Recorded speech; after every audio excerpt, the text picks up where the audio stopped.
He composed the most recognizable four notes in musical history, and he never heard them.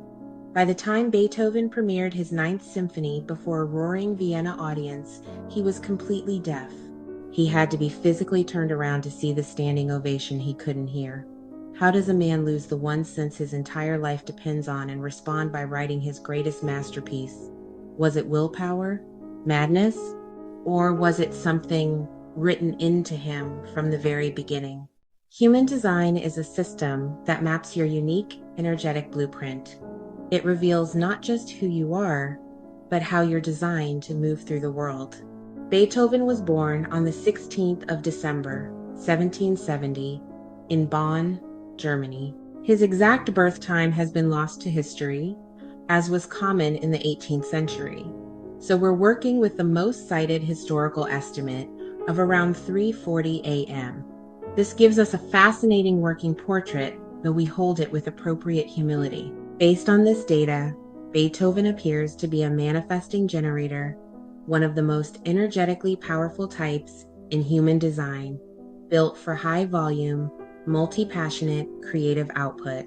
His authority, sacral, meaning his deepest truth, lived not in his mind, but in his gut. A primal, body-level yes or no that knew before logic ever could. And his profile, 3-5, the martyr, heretic. A soul designed to learn through trial and error, and to be seen by the world as a transformer, a revolutionary, a savior of broken systems. Beethoven never knew human design, but his life illustrates its principles with breathtaking precision. Beethoven was born into a musical dynasty, but not a nurturing one. His grandfather had been the revered Kapellmeister, music director to the Archbishop of Cologne. His father, Johann, was a lesser court musician with a serious drinking problem and an outsized dream: to manufacture the next Mozart. From age 4, young Ludwig was forced to practice for hours at a time. His father pulled him out of bed in the middle of the night to perform for drinking companions, punishing him when he resisted or made errors. For a manifesting generator, this was energetic torture. MGs are designed to move in response to feel the inner gut signal of excitement and then pour their enormous life force energy into it. Forced performance, rigid schedules, fear-based compliance are the opposite of how a manifesting generator thrives. This was conditioning at its most damaging, and yet something in Beethoven's sacral authority couldn't be killed. His gut loved music, not because his father demanded it, because it was real. His open head and ajna centers, the centers of inspiration and mental processing, made him a sponge for the musical ideas around him. Open centers absorb and amplify the energy of others. As a child, he absorbed every influence: his father's intensity, his grandfather's legacy, the court musicians around him. The pressure was immense. The conditioning was deep. But open centers, when you stop trying to fix them, become your greatest source of wisdom. That's the long game Beethoven was unknowingly playing. By age 12, he was already deputy court organist. By 17, he had traveled to Vienna and briefly played for Mozart, who reportedly told his companions, "Watch that one. The world will talk about him one day." The design was already announcing itself. Vienna and the first Saturn return, ages 28-30. At 21, Beethoven moved to Vienna permanently and began studying with the great Joseph Haydn. He was a manifesting generator in full activation, consuming, responding, producing at an almost inhuman pace. Symphonies, concertos, sonatas, piano performances that left audiences stunned. But he was also volatile. He fought with Haydn. He fought with patrons. He once reportedly told a prince, "There will be thousands of princes. There is only one Beethoven." That is his defined will center, speaking raw, uncompromising self-worth that refused to perform servility. In 18th century Vienna, composers were essentially servants. Beethoven rejected that role completely. His will center would not bend.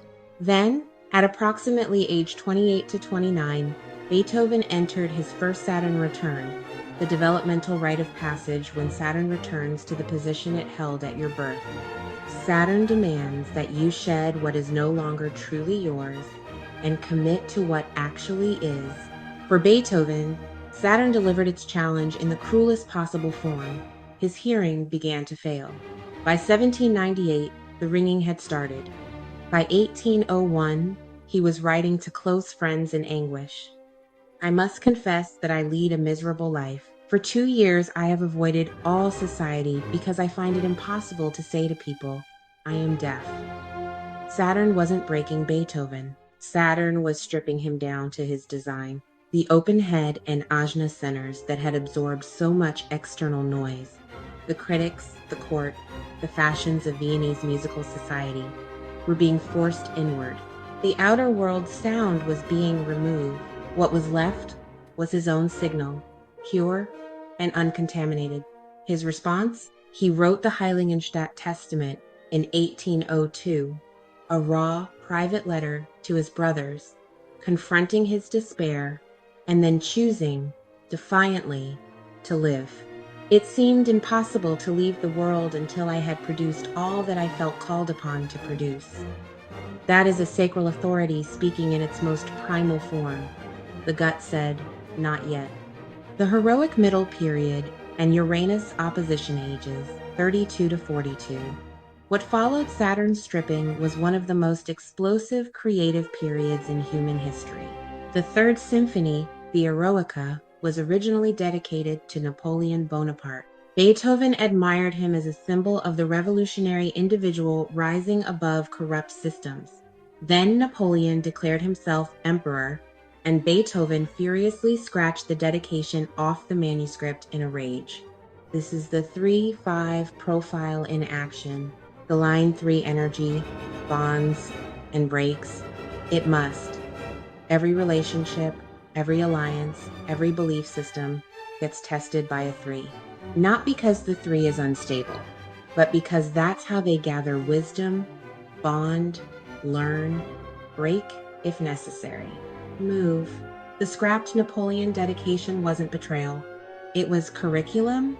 Between the years 1803 and 1812, Beethoven composed at a staggering rate Symphonies 3 through 8, the Moonlight and Waldstein sonatas, the Violin Concerto, the opera Fidelio.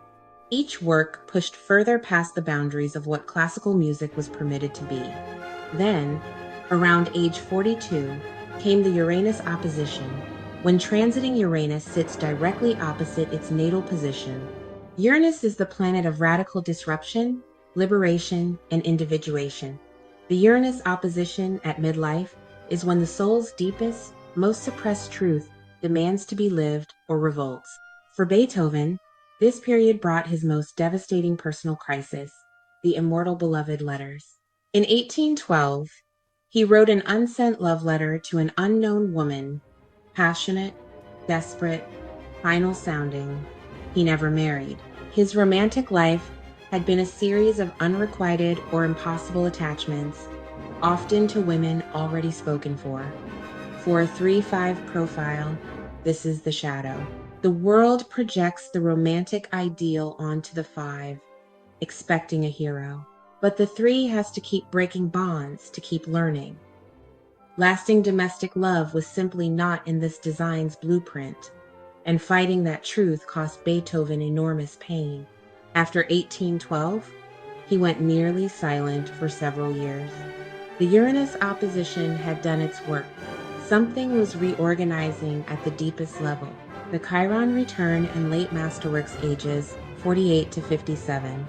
Around age 48 to 50, the Chiron return arrives, the return of the wounded healer asteroid to its natal position. Chiron represents our core wound and our greatest gift. The two are inseparable. You cannot have one without the other. Beethoven's wound was obvious, his deafness, but his Chiron gift, the wisdom extracted from that wound, was the late masterwork, the Hammerklavier Sonata, the Missa Solemnis, the late string quartets, and finally, the Ninth Symphony. These works came from a man who had sawed the legs off his piano to feel vibrations through the floorboards, who used a special ear trumpet to sense sound, who conducted from memory and from inner vision alone. His defined throat center, the center of manifestation and expression in human design, could not be quieted by physical deafness. The throat in human design isn't about sound. It's about making things real. It's the bridge between the inner world and the outer. And Beethoven's throat kept building that bridge, even in total silence. When the Ninth Symphony premiered in 1824, Beethoven stood on stage as the conductor kept time, unaware of the actual tempo Beethoven beat beside him. When it ended, an audience in tears turned to a standing ovation he couldn't hear. A soloist had to physically turn him around. He wept, not because he was broken, because the work had made it through. Beethoven died on March 26, 1827, at age 56 during a thunderstorm. His last recorded gesture was raising a clenched fist toward the sky, even at death, defiant, alive in his design to the very end. He didn't know human design. He had no framework for understanding his sacral authority, his 3-5 profile, his defined will center, or his transformational incarnation cross. He simply lived it, often painfully, often without understanding why he was the way he was. But here's what his life reveals. Quantum sovereignty is not about having the perfect circumstances. It is about being so fundamentally, stubbornly yourself that the universe has no choice but to shape itself around you. Beethoven's open centers absorbed a world of suffering and conditioning and transmuted it into humanity's most enduring music. His defined centers held firm when every external force demanded he shrink, comply, or disappear. He was the bridge between two musical eras, not because he planned it, but because he was designed for it.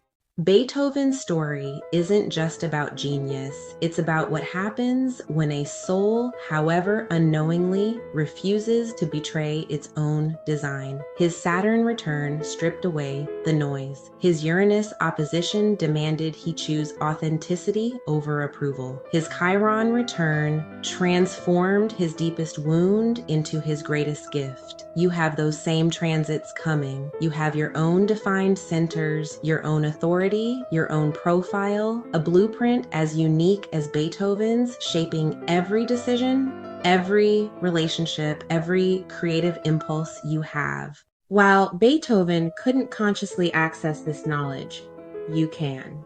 What if the struggles that feel most like obstacles are actually your design unfolding exactly as it should? Enjoyed Beethoven's journey and you're ready to decode your own energetic blueprint? Take our free clarity quiz. The link is below. Your design is already written. It's time to learn how to read it.